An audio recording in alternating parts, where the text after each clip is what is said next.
नमस्कार दोस्तों, सनातन सत्य धर्म चैनल पर आपका स्वागत है। आज हम श्रीमद् भगवद गीता के अगले श्लोक को सुनने जा रहे हैं। गीता का सार अध्याय 2 से श्लोक क्रमांक 10। तमोवाच ऋषिकेशः प्रहसणीव भारत सेनयुरुभर्यो मर्दे विषेदंतमीद वचः।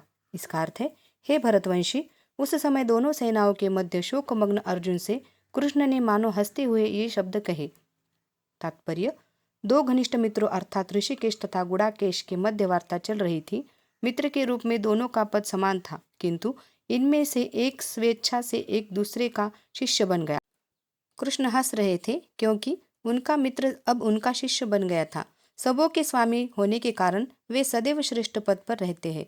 तो भी भगवान अपने भक्त के लिए सखा, पुत्र या प्रेमी बनना स्वीकार करते हैं, किंतु जब उन्हें गुरु रूप में अंगीकार कर लिया गया तो उन्होंने तुरंत ही गुरु की भूमिका निभाने के लिए शिष्य से गुरु की भांति गंभीरतापूर्वक बातें की, जैसा कि अपेक्षित है।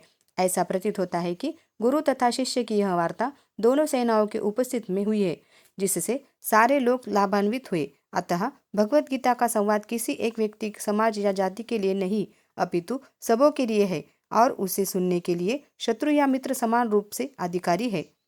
श्री भगवान उवाच। श्लोक क्रमांक 11। अशोचानन्वेष शोचस्वत्व प्रज्ञावादश्च भाषसे गतासुन गतासुष्व नानुशोचन्ति पंडिताः। इसका अर्थ है, श्री भगवान ने कहा, तुम पांडित्यपूर्ण वचन कहते हुए उनके लिए शोक कर रहे हो जो शोक करने योग्य नहीं है। जो विद्वान होते हैं वे न तो जीवित के लिए न ही मृत के लिए शोक करते हैं। तात्पर्य: भगवान ने तत्काल गुरु का पद संभाला और अपने शिष्य को अप्रत्यक्षतः मूर्ख कहकर डांटा। उन्होंने कहा, तुम विद्वान की तरह बातें करते हो, किंतु तुम यह नहीं जानते कि जो विद्वान होता है, अर्थात जो यह जानता है कि शरीर तथा आत्मा क्या है, वह किसी भी अवस्था में शरीर के लिए, चाहे वह जीवित हो या मृत, शोक नहीं करता। अगले अध्याय से यह स्पष्ट हो जाएगा कि ज्ञान का अर्थ पदार्थ तथा आत्मा एवं दोनों के नियामक को जानना है। अर्जुन का तर्क था कि राजनीति या समाज नीति की अपेक्षा धर्म को अधिक महत्व मिलना चाहिए, किंतु उसे यह ज्ञात नहीं था कि पदार्थ, आत्मा तथा परमेश्वर का ज्ञान धार्मिक सूत्रों से भी अधिक महत्वपूर्ण है, और चूंकि उसमें उस ज्ञान का अभाव था, अतः उसे विद्वान नहीं बनना चाहिए था, और चूंकि वह अत्यधिक विद्वान नहीं था, इसीलिए वह शोक के सर्वथा अयोग्य वस्तु के लिए शोक कर रहा था। यह शरीर जन्मता है और आज या कल इसका विनाश निश्चित है। अतः शरीर उतना महत्वपूर्ण नहीं है जितना कि आत्मा है। जो इस तथ्य को नहीं जानता वही असली विद्वान है और उसके लिए शोक का कोई कारण नहीं हो सकता। श्लोक क्रमांक 12। न त्वेवाह जातु नासः न त्व नेमे जनाधिपाः न चैव न भविष्यामः सर्वे वयमतः परम। इसका अर्थ है, ऐसा कभी नहीं हुआ कि मैं न रहा हूँ या तुम न रहे हो, अथवा ये समस्त राजा न रहे हो, और न ऐसा है कि भविष्य में हम लोग नहीं रहेंगे। तात्पर्य: वेदों में कठोपनिषद में तथा श्वेताश्वरत उपनिषद में भी कहा गया है कि जो श्री भगवान असंख्य जीवों के कर्म तथा कर्म फल के अनुसार उनकी अपनी अपनी परिस्थितियों में पालक है, वही भगवान अंश रूप में हर जीव के हृदय में वास कर रहे हैं।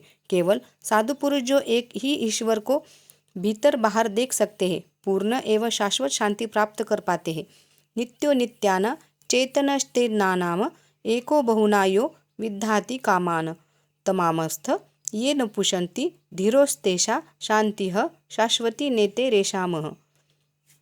जो वैदिक ज्ञान अर्जुन को प्रदान किया गया, वही विश्व के उन समस्त पुरुषों को प्रदान किया जाता है जो विद्वान होने का दावा तो करते हैं, किंतु जिनकी ज्ञान राशि न्यून है। भगवान यह स्पष्ट करते हैं कि वे स्वयं अर्जुन तथा युद्ध भूमि के एकत्र सारे राजा शाश्वत प्राणी हैं, और इन जीवों की बुद्ध तथा मुक्त अवस्थाओं में भगवान ही एकमात्र उनके पालक है। भगवान परम पुरुष है तथा भगवान का चिर संगी अर्जुन एवं वह पर एकत्र सारे राजागण शाश्वत पुरुष है। ऐसा नहीं है कि ये भूतकाल या प्राणियों में रूप में अलग अलग उपस्थित नहीं थे, और ऐसा भी नहीं है कि ये शाश्वत पुरुष बने रहेंगे। उनका अस्तित्व भूतकाल में था और भविष्य में भी निर्बाध रूप से बना रहेगा। अतः किसी के लिए शोक करने की कोई बात नहीं है। यह मायावादी सिद्धांत की मुक्ति का बात, आत्मा माया के आवरण से पृथक होकर निराकार ब्रह्म में लीन हो जाएगा और अपना अस्तित्व खो देगा। यहाँ पर परम अधिकारी भगवान कृष्ण द्वारा पुष्ट नहीं हो पाता, न ही इस सिद्धांत का समर्थन हो पाता है कि बद्ध अवस्था में ही हम अस्तित्व का चिंतन करते हैं। यहाँ पर कृष्ण स्पष्टतः कहते हैं कि भगवान तथा अन्यों का अस्तित्व भविष्य में भी अक्षुण्ण रहेगा, जिसकी पुष्टि उपनिषदों द्वारा भी होती है। कृष्ण का यह कथन प्रामाणिक है, क्योंकि कृष्ण मायावश नहीं है। यदि अस्तित्व तथ्य नहीं होता तो फिर कृष्ण इतना बल क्यों देते, और वह भी भविष्य के लिए। मायावादी यह तर्क कर सकते हैं कि कृष्ण द्वारा कथित अस्तित्व आध्यात्मिक न होकर भौतिक है। यदि हम इस तर्क को अस्तित्व भौतिक होता है तो स्वीकार भी कर ले, तो फिर कोई कृष्ण के अस्तित्व को किस प्रकार पहचानेगा। कृष्ण भूतकाल में भी अपने अस्तित्व की पुष्टि करते हैं और भविष्य में भी अपने अस्तित्व की पुष्टि करते हैं। उन्होंने अपने अस्तित्व की पुष्टि कई प्रकार से की है और निराकार ब्रह्म उनके अधीन घोषित किया जा चुका है। कृष्ण सदा सर्वदा अपना अस्तित्व बनाए रहे हैं। यदि उन्हें सामान्य चेतना वाले सामान्य व्यक्ति के रूप में माना जाता है तो प्रामाणिक शास्त्र के रूप में उनकी भगवद गीता की कोई महत्ता नहीं होगी। एक सामान्य व्यक्ति मनुष्य के 4 अवगुणों के कारण श्रवण करने योग्य शिक्षा देने में असमर्थ रहता है। गीता ऐसे साहित्य से ऊपर है, कोई भी संसारी ग्रंथ गीता की तुलना में नहीं कर सकता। श्री कृष्ण को सामान्य व्यक्ति मान लेने पर गीता की सारी महत्ता जाती रहती है। मायावादियों का तर्क है कि इस श्लोक में वर्णित द्वैत लौकिक है और शरीर के लिए प्रयुक्त हुए है, किंतु इसके पहले वाले श्लोक में ऐसी देहात्म बुद्धि की निंदा की गई है। एक बार जीवों की देहात्म बुद्धि की निंदा करने के बाद यह कैसे संभव है कि कृष्ण पुनः शरीर पर उसी वक्तव्य को दोहराते हैं। अतः यह अस्तित्व आध्यात्मिक आधार पर स्थापित है और इसकी पुष्टि रामानुजाचार्य तथा अन्य आचार्यों ने भी की है। गीता में कई स्थलों पर इसका उल्लेख है कि यह आध्यात्मिक अस्तित्व केवल भगवत को द्वारा क्षेत्रीय है। जो लोग भगवान कृष्ण का विरोध करते हैं उनकी इस महान साहित्य तक पहुंच नहीं हो पाती। अभक्तों द्वारा गीता के उपदेशों को समझने का प्रयास मधुमक्खी द्वारा मधु पात्र चाटने के सदृश है। पात्र को खोले बिना मधु को नहीं चखा जा सकता। इसी प्रकार भगवद गीता के रहस्यवाद को केवल भक्त ही समझ सकते हैं, अन्य कोई नहीं। जैसा कि इसके 4th अध्याय में कहा गया, न ही गीता को स्पर्श ऐसे लोग कर पाते हैं जो भगवान के अस्तित्व का विरोध ही करते हैं। अतः मायावादियों द्वारा गीता की व्याख्या मानो समग्र सत्य का सरासर भ्रामक निरूपण है। भगवान चैतन्य ने मायावादियों द्वारा की गई गीता की व्याख्याओं को पढ़ने का निषेध किया है और चेतावनी दी है कि जो ऐसे मायावादी दर्शन को ग्रहण करता है वह गीता के वास्तविक रहस्य को समझ पाने में असमर्थ रहता है। यदि अस्तित्व का अभिप्राय अनुभव गम्य ब्रह्मांड से है तो भगवान द्वारा उपदेश देने की कोई आवश्यकता नहीं थी। आत्मा तथा परमात्मा का द्वैत शाश्वत तथ्य है और इसकी पुष्टि वेदों द्वारा होती है, जैसा कि ऊपर कहा जा चुका। श्लोक क्रमांक 13। देहिनोऽस्मिन्नथा देहे कौमार यौवन जरा तथा देहांत प्राप्तिर्तत्र न मुद्यति। इसका अर्थ है, जिस प्रकार शरीरधारी आत्मा इस शरीर से बालावस्था से तारुण अवस्था में और फिर वृद्धावस्था में निरंतर अग्रसर होता रहता है, उसी प्रकार मृत्यु होने पर आत्मा दूसरे शरीर में चला जाता है।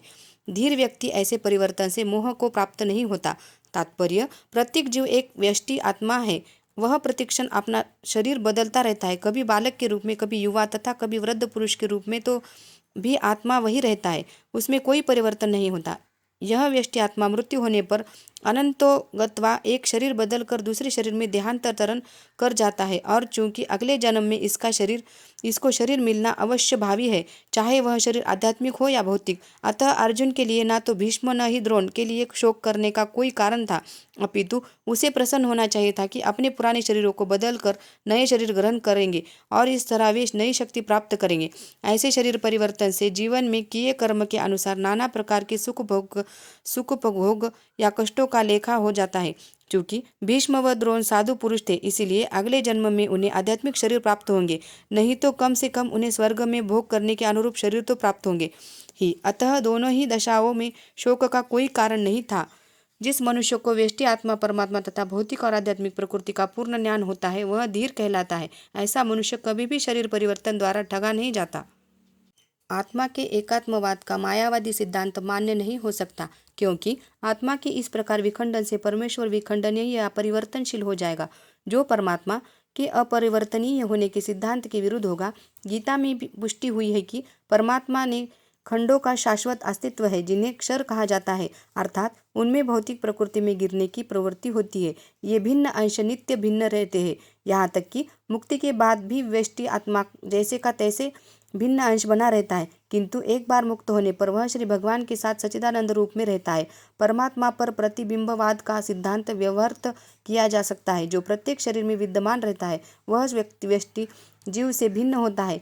जब आकाश का प्रतिबिंब जल में पड़ता है तो प्रतिबिंब में सूर्य, चंद्र तथा सारे तारे सभी कुछ रहते हैं। तारों की तुलना जीवों से तथा सूर्य या चंद्र के परमेश्वर से की जा सकती है। व्यष्टि अंश आत्मा को अर्जुन के रूप में और परमात्मा को श्री भगवान के रूप में प्रदर्शित किया जाता है, जैसा कि चतुर्थ अध्याय के प्रारंभ में स्पष्ट है। वे एक स्तर ही पर नहीं होते। यदि अर्जुन कृष्ण के समान स्तर पर और कृष्ण अर्जुन से श्रेष्ठतर न हो तो उनमें उपदेशक तथा उपदिष्ट का संबंध अर्थहीन होगा। यदि ये दोनों माया द्वारा मोहित होते हैं तो एक को उपदेशक तथा दूसरे को उपदिष्ट होने की कोई आवश्यकता नहीं है। ऐसा उपदेश व्यर्थ होगा, क्योंकि माया के चुंगल से में रहकर कोई भी प्रामाणिक उपदेशक नहीं बन सकता। ऐसी परिस्थितियों में यह मान लिया जाता है कि भगवान कृष्ण परमेश्वर है, जो पद में माया द्वारा विस्मृत अर्जुन रूपी जीव से श्रेष्ठ है। तो दोस्तों, ये थे हमारे आज के 10 से 13 तक के श्लोक। मिलते हैं अगले वीडियो में। अगर हमारी वीडियो आपको अच्छी लगी तो लाइक और सब्सक्राइबर करना ना भूलें। यदि मुझसे कुछ भूल हुई होगी शब्द उच्चारण में तो मुझे इस बात के लिए क्षमा करें। मिलते हैं अगले वीडियो में, तब तक राधे राधे।